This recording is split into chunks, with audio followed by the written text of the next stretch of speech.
The iPhone 13 faces a tall order when it arrives in the fall.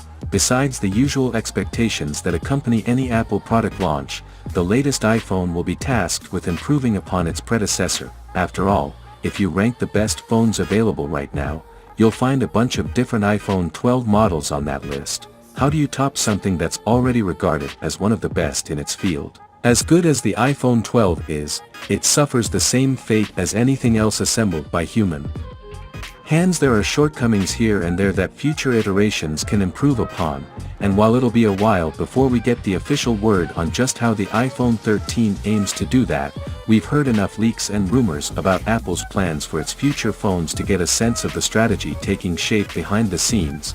Here's a closer look at the handful of flaws we've experienced in our iPhone 12 testing, and how the iPhone 13 might address those. We're living in a world with fast, refreshing screens, though you wouldn't know it gazing at any of Apple's current phones. All iPhone 12 models feature some pretty eye-catching displays in a range of sizes, but they're stuck refreshing at 60 Hz, the standard refresh rate for most smartphones. Rival smartphone makers have sped things up, though. Since the Galaxy S20 came out last year, Samsung has offered 120 Hz displays, adding the ability to dynamically adjust the refresh rate depending on your activity with the Galaxy Note 20 Ultra and the Galaxy S21 lineup. OnePlus does the same with its OnePlus 9 Pro.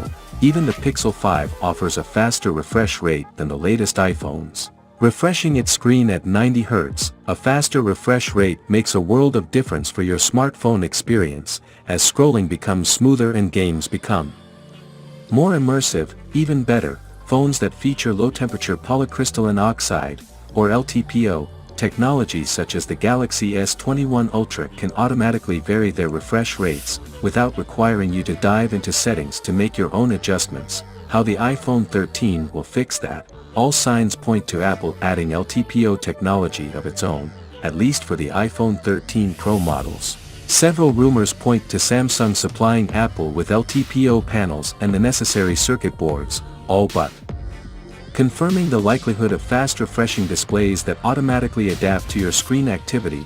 We wish the feature would make its way to all iPhone 13 models and not just the iPhone 13 Pro and iPhone 13 Pro Max, as has been rumored, but at least this is a step in the right direction. 5G modems can draw a lot of power, so it's not unusual to see a phone maker's initial 5G handset struggle with battery life.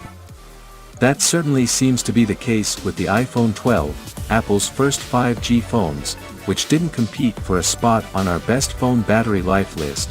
The iPhone 12 Pro Max fared well on our battery test, which involves continuously surfing the web over cellular, 5G in this case, until the phone runs out of power. The iPhone 12 Pro Max ran for 10 hours and 53 minutes, just shy of the 11-hour mark, topped by the longest-lasting phones. The other iPhone 12 models struggled to last more than 9 hours, with only the iPhone 12 Pro inching above that mark. The battery tests for the iPhone 12 and iPhone 12 mini were well below average. Something has to improve with the iPhone 13, and it's not just about battery sizes. Even if the power packs inside Apple's phones are pretty small relative to competing devices. The iPhone 12 Pro Max, for example, runs on a 3,687 mAh battery, when phones of similar size usually have at least 4,000 mAh or larger batteries. Other components can pitch in, too. Presumably, the A15 Bionic processors that are all but certain to power this year's iPhone models will be more power efficient than its predecessor.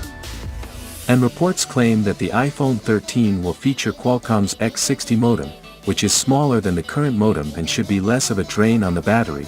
Here's hoping all of that leads to the iPhone's return to the land of long-lasting handsets. Not so on the iPhone, where the notch does more than just house the true depth camera.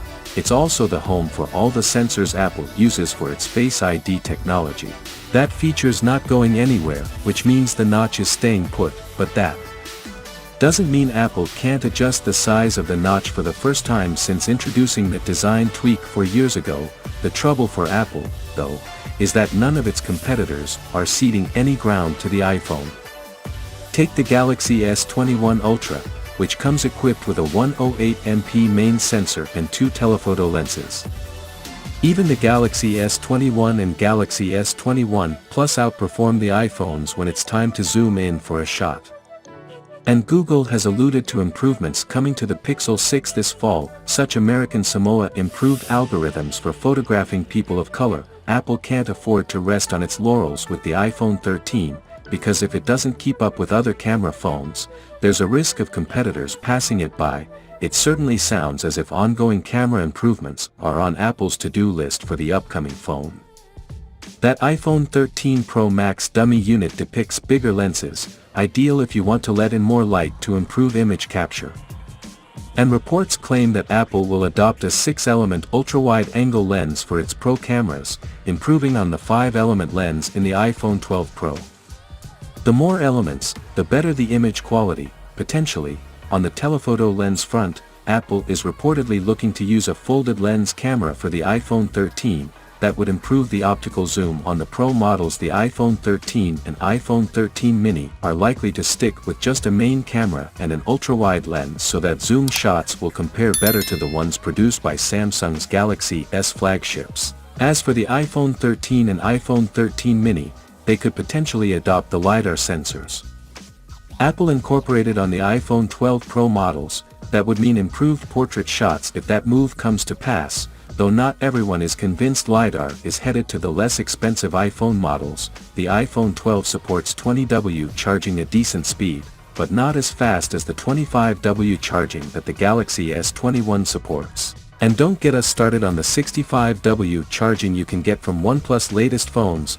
Apple introduced the MagSafe magnetic charging system with the iPhone 12, and that can charge things wirelessly at a respectable 15W. The iPhone 12 mini is limited to 12W charging, presumably because it's so compact. Still, it seems like Apple could speed things up on the charging front all around. As with onboard storage, charging speeds are an area where the rumor mill has yet to provide much guidance. The only concrete thing we've heard about charging thus far is that the iPhone 13 is unlikely to add support for reverse wireless charging, so no using your iPhone 13 to power up your Apple Watch. That all the latest new. Let me know your thought in the comment below, and if you are new here, please subscribe, like the video, comment. Thanks for watching. See you on my next video. What we do here is go back.